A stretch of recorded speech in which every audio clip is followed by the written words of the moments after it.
Si nous voulons comparer le PPSE qui est produit par un récepteur ionotrope au PPSE qui est produit par un récepteur métabotrope, il y a plusieurs différences.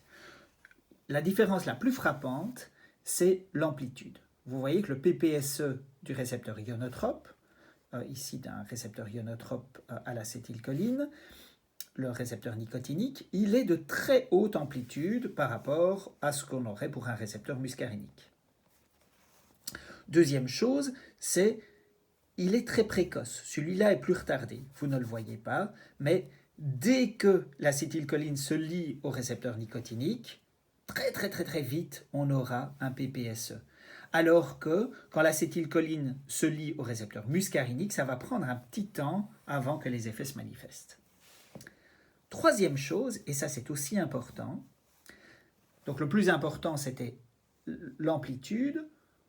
La troisième chose, qui est le deuxième plus important, c'est combien de temps ça dure. Ça dure peu de temps, le PPSE dure peu de temps dans le cas de la transmission avec un récepteur ionotrope, mais ça dure très longtemps avec un récepteur métabotrope. Et ce que nous venons de voir, c'est que pendant tout ce temps donc, l'excitabilité de la membrane est modifiée.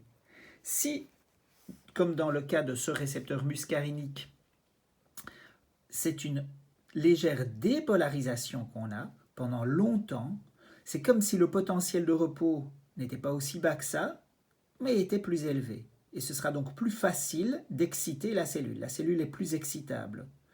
Dans le cas du récepteur GABA B, si on le compare au GABA A, on va dessiner ceci en miroir. On aurait un PPSI assez important et bref pour le GABA A et un PPSI de moins grande amplitude mais prolongé.